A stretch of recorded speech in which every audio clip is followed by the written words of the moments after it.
If you're a business coach, there are 6 things you need to stop doing in your content creation immediately. The first is filming yourself. I see all of these offers out there for like content creation services, but it's not really a content creation service. It's just an editor. They get you to film yourself. You send them the file and then they chop it up and send it back. The problem is filming yourself is the most complicated part of the entire process. Of course, the editing is important, but when you film yourself, you have to set up the camera and the microphone and the lights. And then as soon as the little red light comes on, you start getting in your own head, you trip over your words. It takes you 50 takes just to get a 60-second video done. What we do with our clients is an online filming session. So clients just get on a video call with us, and it's our job to ask the right questions to pull the content out of them. So it's completely low stress. It just feels like a normal conversation.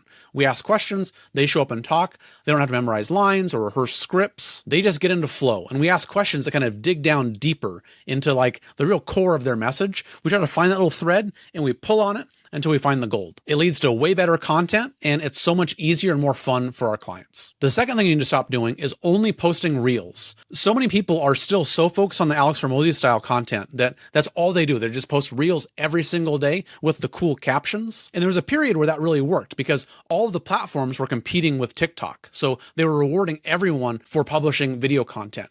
And video content is still like the backbone of your social media, but it's not the only component anymore. If you go on Instagram, if you open up any one of your posts, there's this button that says View Insights. And if you click on that, it'll give you this graph and it'll show you how many followers versus non-followers consumed a piece of content.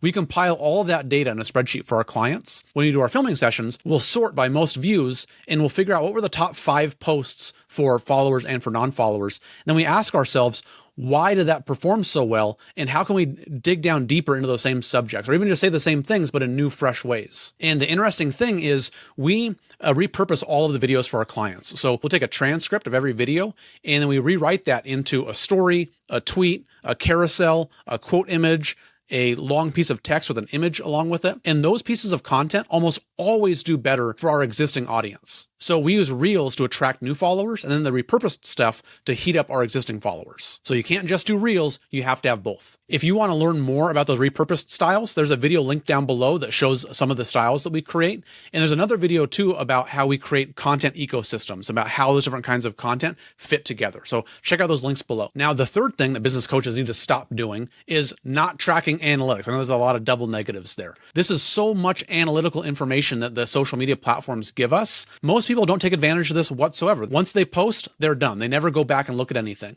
But if the social media platforms go through the trouble of giving us all of this data, we'd be crazy not to take advantage of it. So you have to track the numbers, double down on what's working, and cut what doesn't. The fourth thing business coaches need to stop doing is ignoring YouTube. So a lot of people are hesitant to start YouTube for a couple reasons. One, filming 60-second reels takes a ton of time. Like I said before, it might take you 50 takes just to get a 60-second video done. So people think, well, if it's a 10-minute YouTube video, that's going to be a gargantuan task. With our clients, we use the exact same process where we come up with the ideas and the outlines and the scripts, and we just ask questions to draw the content out of our clients. So once again, for them, it just feels like a normal conversation. So it's super low stress, low commitment. It's really easy to create high quality video content for them.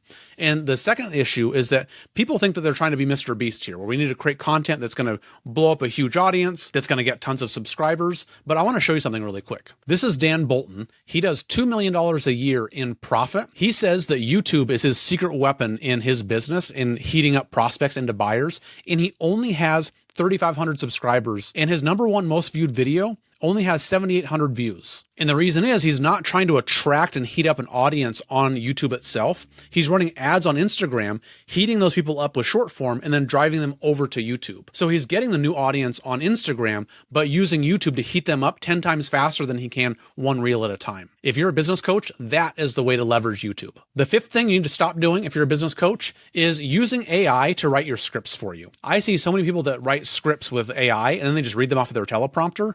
And I just want to give you a little anecdote really quick. I'm always hiring for my agency, and one of the positions I'm always looking for is a writer. I have a little test project where I just give people the project, they write all these different pieces, they send it back, and I can just scan all of the writing and just see who I like and who I don't. And very quickly, it becomes super obvious who is using ChatGPT and who's not. And it's not even that it's bad. And personally, I do think that it's bad, but it's just that it all runs together. It all starts sounding the same. And at first, you don't even realize it, but once somebody submits submits a piece of writing that doesn't use ChatGPT, it's totally fresh. It's like the sun breaking through the clouds. I think I'm on kind of the cutting edge of this because I look at a lot more ChatGPT than most people do.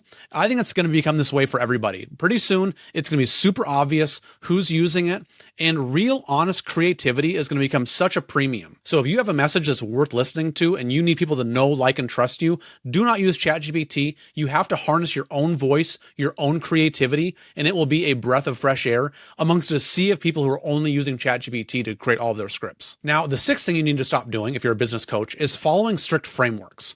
So I see so many gurus out there who have like the perfect viral formula. And some of these might be helpful. I'm not saying it's not. Sometimes it can be a good starting point to have a framework to work off of.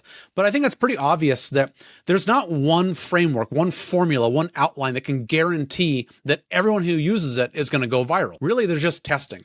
You need to create a ton of content, see what works, double down on what does work, and then cut what doesn't. So don't focus on the framework, focus on the system. Create a system that makes it super fast and easy to create tons of content, then just track the analytics and follow what the data says. With my clients, I try to focus on flow, not frameworks. So it's not, fill out this formula exactly. It's just start talking, be conversational. We try to ask questions that draw the gold out of our clients. I probably already said it in this video. We try to find that thread and start pulling on it to lead us towards the gold. And when you do that, when you're in flow, when you're speaking conversationally, your personality is coming out, you're being yourself, it feels natural, it feels conversational, the content is going to be so much better rather than trying to remember the exact script that you wrote out and sounding robotic and forced. So those are 6 things that you have to stop doing right now if you're a business coach. If this was helpful for you, I'd love it if you'd leave me a like below. If you like more content like this, hit subscribe, and I will see you in the next video.